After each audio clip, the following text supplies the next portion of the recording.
au niveau donc de la population, surtout à Ziguinchor, le volet sanitaire et le volet éducation qui, en tout cas, en coûte ou bien en paie les pots cassés. Oui, c'est finalement tout le monde qui paie les pots cassés, les pots qui n'ont pas cassés. Vous avez parlé tout à l'heure, je pense qu'il y a des journaux qui sont revenus sur, par exemple, ce jeune adolescent, à peine âgé de 12 ans, Papa Amadou Keïta.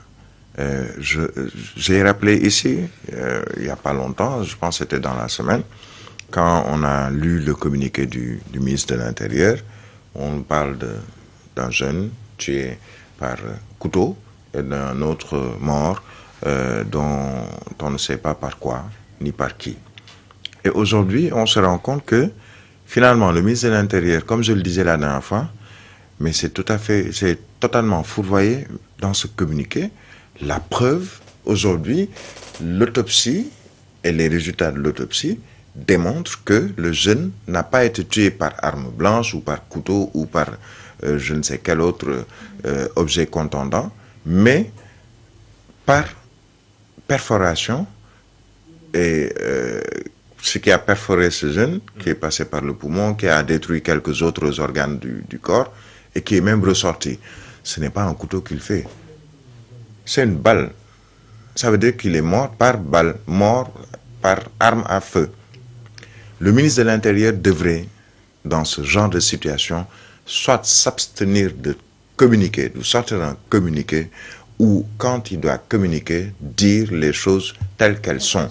Déjà, la famille de la victime, dès le début, a dit non, nous ne sommes pas d'accord. Il n'y a pas eu de plaies causées par une arme blanche, mais ce qu'on a vu, c'est autre chose. On se souvient également de la jeune fille de Ngor. On nous a dit quoi? Que non, c'est probablement l'hélice d'une pirogue. J'ai expliqué ici, et après, l'autopsie également l'a démontré, il ne peut pas y avoir une plaie causée par l'hélice d'un moteur de pirogue. Finalement, donc, on a l'impression que soit c'est le crâne de la fille qui est très dur et qui a fait même casser une partie de l'hélice, puisqu'on a retrouvé dans l'hélice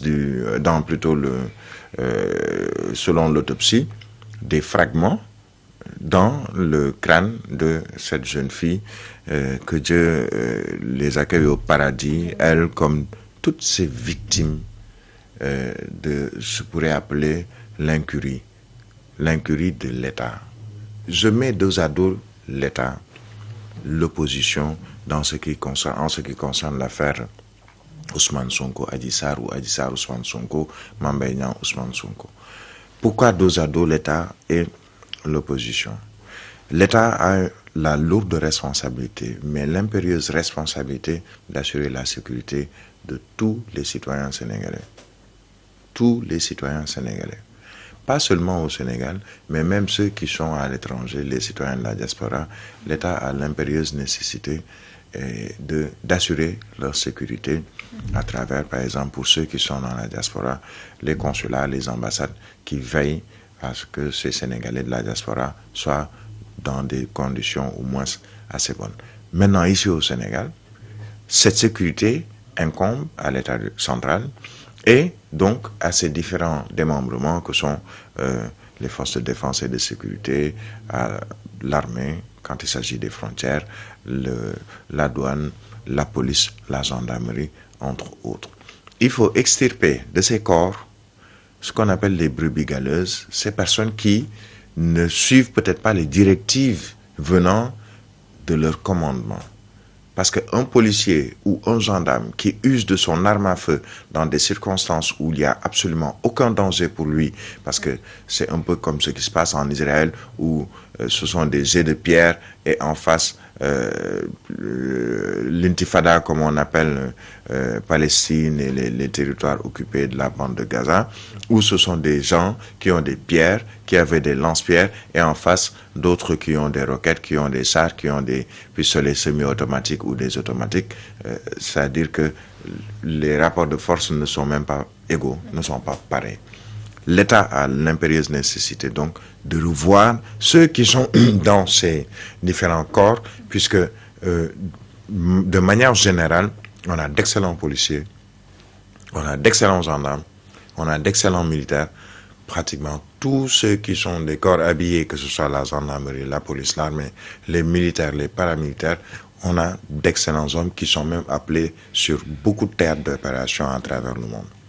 Mais il y a toujours, comme je le répète, même dans notre corporation, des personnes qui se veulent des oraux, qui font ce qu'ils veulent ou ce qu'elles veulent quand il s'agit de ces personnes-là. Et, conséquence, on se retrouve avec des morts d'hommes, des gens qui n'avaient absolument rien à... peut-être qui n'étaient même pas censés être là-bas, qui n'étaient même pas censés se blesser, qu'on retrouve morts tout simplement parce qu'il y a eu, au-delà des zones de tenue, peut-être d'autres personnes qui se sont greffées dans ces manifestations et qui sont peut-être armées. Qui sont ces autres personnes? Il faut que l'État, de manière très sérieuse, ouvre des enquêtes, mais surtout que ces enquêtes puissent aboutir. 14 personnes ont été tuées il y a 2 ans. Il y a des enquêtes sans suite. On se souvient de l'affaire de Didier Badji et Fulbert Sambou. Mais avant Sambou et l'autre, mais il y a eu 14 victimes en 2021. Effectivement, mars. On a parlé d'ouverture d'enquête. On a parlé d'autopsie, on a parlé. Mais quels sont les résultats de ces différentes enquêtes? Personne n'a été arrêté à ce que je sache.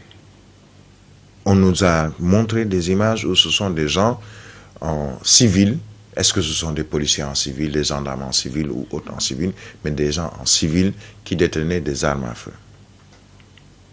Des fusils à pompe, des pistolets, entre autres. On a vu des gens attaquer à l'aide de pistolets, d'armes à feu, des supérettes ou supermarchés, le cas par exemple de Auchan. On nous a parlé d'enquête, jusqu'ici absolument rien n'a été fait.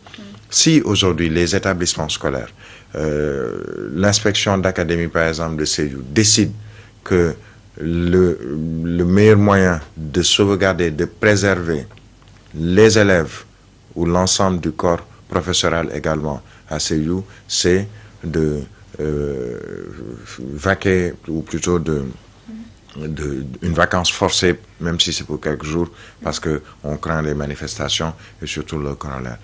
Un gosse qui a 12 ans, c'est un élève. La fille qui a 15 ans, c'est une gamine. C'est-à-dire, ce sont des gens qui ne sont même pas censés être dans les manifestations. Manifester, pourquoi? Parce que, tout simplement, ils ne savent même pas de quoi il en retourne dans ces manifestations. Quel est l'objet de ces manifestations? C'est pas un gosse de 12 ans qui vous dira non, c'est parce que je veux préserver le projet PASTEF. Non, ils ne connaissent pas le projet. À 12 ans, ben on se dit, ben écoute, on va suivre la foule ou la masse parce qu'il y a une manifestation. Ils en font même un jeu. On a tous été jeunes ou des manifestations qui se tenaient dans les universités, les étudiants qui venaient sortir les écoles, mais on y allait carrément tout simplement parce que... Oui, ce sont des grèves parce qu'on a envie juste d'avoir un petit moment où on sort, où on balance des pierres sans même avoir un objectif. On peut prendre une pierre, lancer et quelquefois même ça tombe sur un autre camarade élève. Parce qu'on n'avait aucun objectif, il y avait absolument... C'est juste de la théorie des foules où il suffit qu'il y ait une personne qui court pour que tout le monde court derrière cette personne sans savoir le pourquoi. Il suffit qu'il y ait une personne qui lance une pierre pour que tout le monde prenne une pierre et lance sans même savoir pourquoi. Mais ça, c'est normal, c'est un peu dans l'ADN des êtres humains. Mais que l'État doit prendre sa responsabilité dans cette affaire, ça, je pense, le ministre de l'Intérieur, dans un autre pays, je suis désolé de le dire, aurait tout simplement démissionné. Pas autre chose. Il aurait démissionné pour dire, écoutez, je me suis fouvaillé sur toute la ligne, je vous ai sorti 2 communiqués et aucun des 2 communiqués n'est vraiment plausible. Il ne faut pas être idiot, il ne faut pas être hyper intelligent pour savoir que l'autopsie, ou en tout cas les résultats de l'autopsie qu'on nous a montrés concernant le gosse de 12 ans mort à Keur Massar, je pense, c'est ça. Bien entendu, à Keur Mbaye Fall. Mais je suis désolé, ce n'est pas un couteau, ce n'est pas du jaasi. Fatalement correct, il faut dire la réalité.